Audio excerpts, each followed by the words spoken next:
kembali dalam pelajaran fisika asik. Kali ini topik kita adalah medan magnet. Ya, sebelum saya jelaskan dengan contoh, saya akan menjelaskan dulu teori dari medan magnet.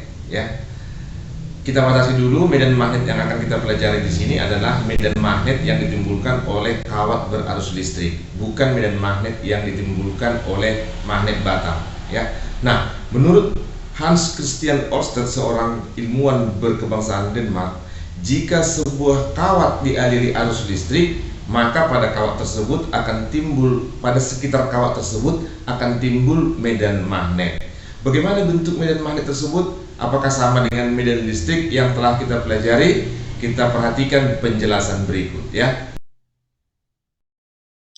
Arah medan magnet di sekitar kawat berarus listrik dapat ditentukan dengan bantuan kaidah tangan kanan seperti gambar yang sebelah kiri. Arah arus itu jempol, kemudian arah medan magnet adalah 4 jari yang berputar-putar mengelilingi kawat tersebut. Nah, untuk lebih jelasnya lagi, di sebelah kanan ini ada sebuah kawat yang digenggam, arah arus listriknya adalah ke atas, berarti searah dengan jempolnya. Kemudian, pada bidang di bawah yang tegak lurus terhadap kawat itu, terlihat bahwa medan magnet berputar dengan arah berlawanan dengan arah jarum jam.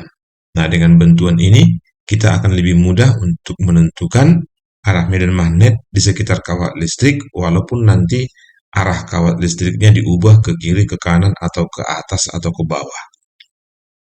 Untuk lebih jelasnya lagi, perhatikan gambar berikut. Fokus ke gambar yang di sebelah kiri ya. Nah, pada gambar sebelah kiri kelihatan ada sebuah kawat dialiri arus listrik yang arahnya ke atas.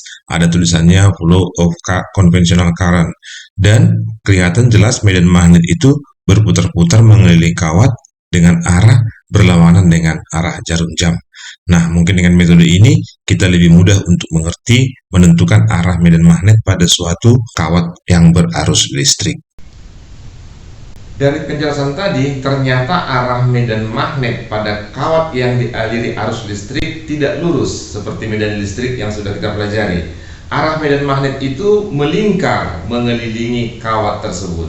Oleh karena itu, kita perlu mempelajari dulu arah yang biasanya arah mata angin dan arah pada bidang gambar. Nah, dalam kehidupan sehari-hari, arah mata angin itu kita tetapkan di sebelah kanan kita, berarti barat di sebelah kiri, utara di sebelah depan, di bagian depan kita, selatan di bagian belakang. Jadi utara bukan di atas ya, adalah di depan, kemudian selatan di belakang. Nah, untuk bagian ini untuk vertikal atas, dan ini vertikal untuk ke bawah. Nah, itu yang pertama. Yang kedua, arah pada bidang gambar. Nah, di sini ada dua arah pada bidang gambar. Yang pertama adalah dot, yang kedua adalah cross. Nah, yang cross itu menyatakan bahwa misalkan kawat berarus listrik itu masuk pada bidang gambar. Kemudian arus yang keluar dari bidang gambar disimbolkan dengan dot. Jadi ada kawat lurus, arah arusnya masuk, ini kawat lurus, arah arusnya keluar. Bukan hanya arus, medan magnet juga kalau arahnya masuk ke bidang gambar itu cross, medan magnet yang keluar dari bidang gambar adalah dot. Nah, itu tentang arah. Nah, selanjutnya, berapa besar medan magnet yang ditimbulkan kawat berarus listrik itu? Nah, Biot and Shepard melakukan penelitian untuk kawat yang sangat panjang ya, kawat yang panjang sekali, maka nilai B medan magnet ya, B itu simbol dari medan magnet adalah mu0 kali I per 2V dikali A.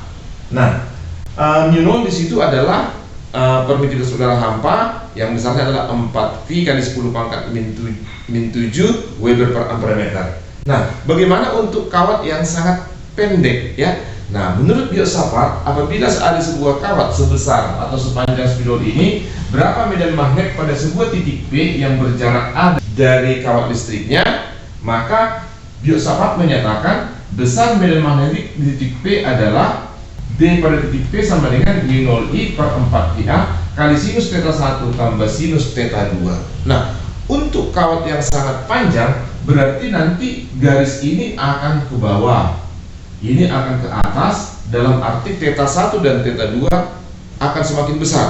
Untuk kawat yang panjang sekali, maka θ 1 nanti dengan θ 2 itu akan mendekati 90. Nah, jika dianggap θ 1 90 dan θ 2 90, maka nilai dari sinus θ1 adalah 1, sinus dari θ2 adalah 1, dijumlahkan 2 dia, coret ke 4, maka kembali kemari. Itulah menurut si filsafat, ya. Nah, penjelasan tadi perlu kita tuliskan lagi bahwa tanda pros tadi di sini adalah masuk, sedangkan tanda dot adalah. Nah, oleh karena itu, kalau ada sebuah kawat listrik alirannya ke atas dan sangat panjang, maka di sebelah kanan ini nanti arah medan magnetnya masuk dan di sebelah kiri ada medan magnetnya keluar. Oleh karena itu, boleh dong saya ganti ini nanti akan cross dan di sini nanti pasti ada tanda dot karena medan magnetnya keluar. Nah, bagaimana kita mengaplikasikan persamaan ini? Kita lihat contoh satu berikut. Contoh 1, sebuah penghantar lurus dialiri arus listrik 6 ampere yang arahnya dari bawah ke atas. Induksi magnetik di titik P yang berjarak 5 cm tepat di sebelah kanan kawat adalah berapa dan arahnya kemana? Ya, sebelum kita bahas contoh tadi, ada yang terlewat sedikit ya. Medan magnet satuannya adalah Tesla atau Weber per meter kuadrat. Jadi bisa Tesla, simbolnya T, bisa juga Weber per meter kuadrat. Kemudian mu0 besarnya adalah 4V kali 10 pangkat min 7 Weber per ampere meter. Nah, sekarang kita bahas contoh yang tadi. Sebuah kawat dialiri arus arahnya ke atas, itu besarnya 6 ampere. Kemudian diketahui mu0 4V kali 10 pangkat min 7, sebuah titik berjarak 5 cm dari kawat tersebut ya, pasti tegak lurus, dan kita ubah ke meter sehingga 5 kali 10 pangkat min 2 meter. Nah, sekarang kita coba berapa besar medan magnetiknya dan arahnya kemana. Nah, pertama arahnya dulu. Arahnya kita sudah tahu secara kaidah tangan kanan bahwa medan magnet itu nanti akan berputar seperti ini. Maka nanti jelas di sebelah kanan di sini kita buat sama seperti yang tadi ya.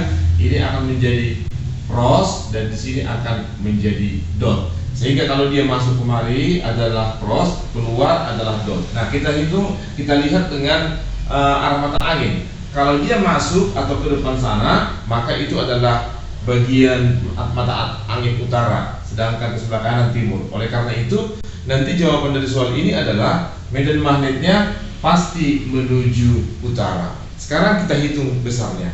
Medan magnet itu adalah vektor ya, saya tadi agak kelewatan. Nah, maka penulisannya nanti kita tulis seperti ini, B sama dengan 4V kali 10 pangkat min 7 kali kuat arusnya 6 per 2V kali 5 kali 10 pangkat min 2. Nah, ini bisa kita coret, kita coret kemari dapat 2.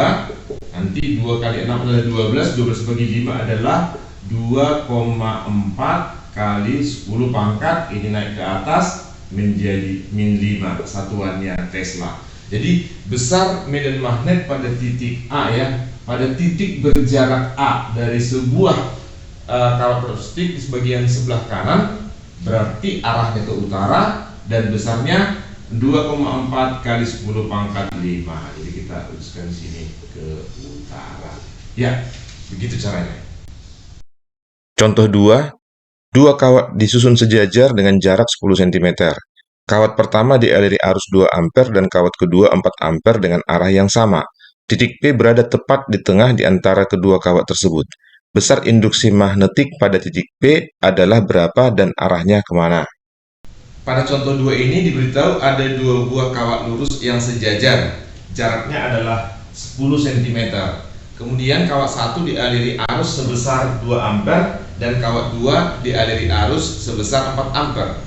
Titik P berada di antara kedua kawat tersebut, tepat di tengah-tengah.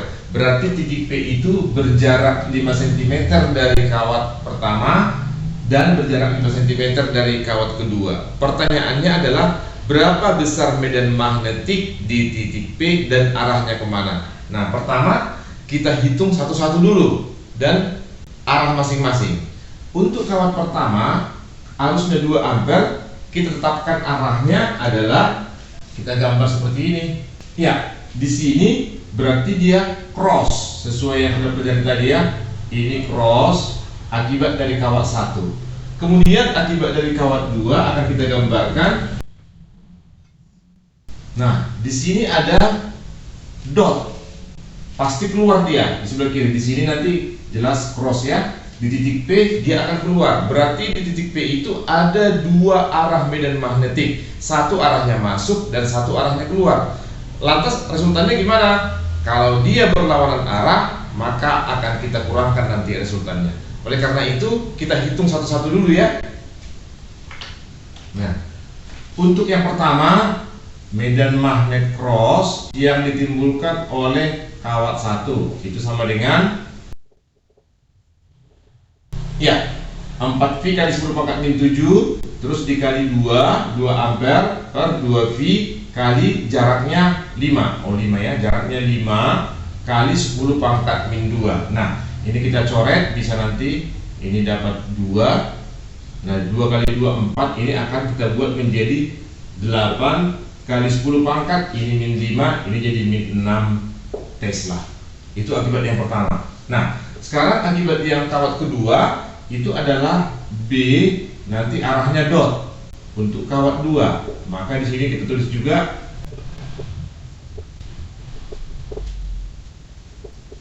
ya, ternyata akibat kawat kedua medan magnetnya adalah 16 kali 10 pangkat min 6 didapat dari 4V kali 10 pangkat min 7 kali 4 per 2V kali 5 kali 10 pangkat min 2 ya. Nah, sekarang kita lihat yang cross itu besarnya 8, sedangkan yang dot itu besarnya adalah 16. Nah, mana yang lebih besar? Maka jelas yang lebih besar di sini adalah B akibat kawat 2, sehingga nanti resultannya adalah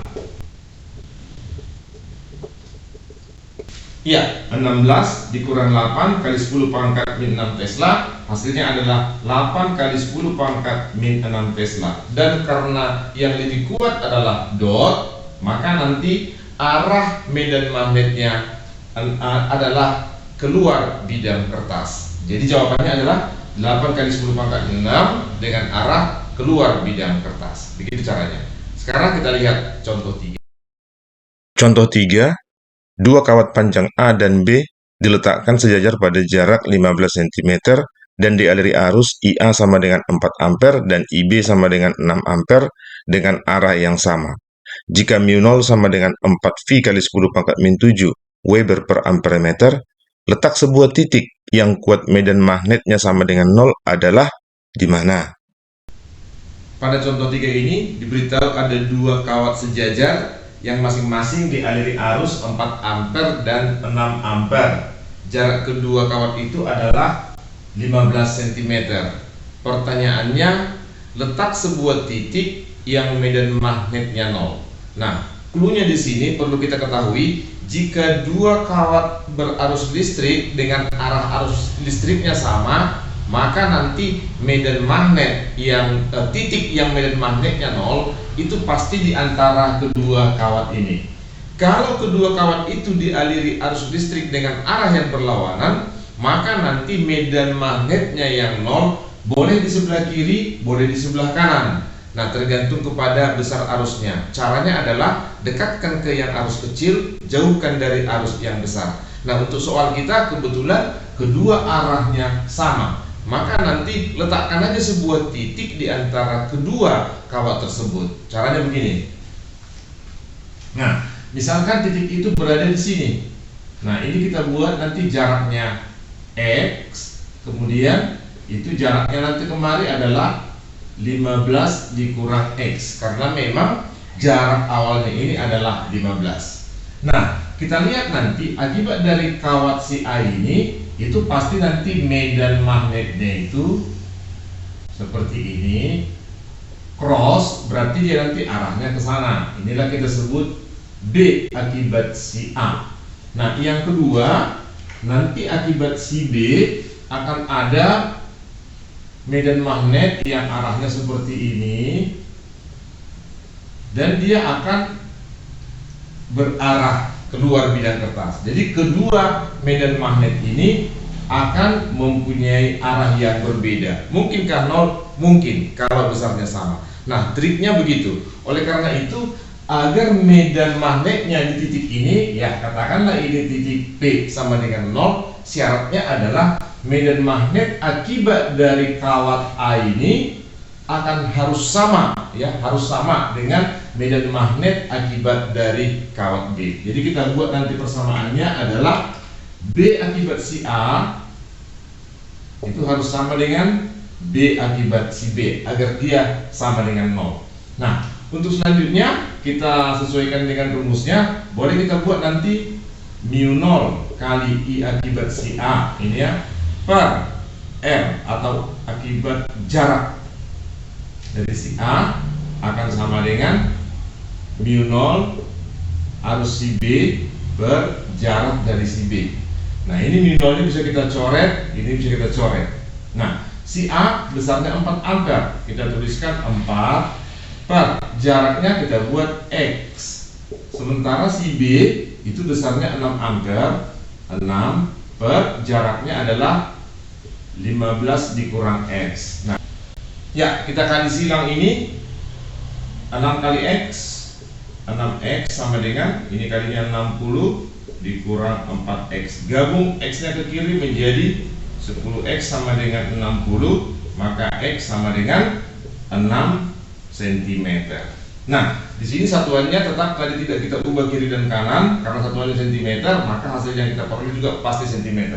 Nah, kalau X-nya 6 cm, maka kita buat di sini tadi ya, bahwa titik P itu di sebelah kanan jaraknya X dari A, kemudian jaraknya 15 kurang X dari B. Oleh karena itu, sesuai dengan jawabannya nanti, besarnya harus 0, itu berada pada jarak 6 cm di sebelah kanan A. Begitu caranya.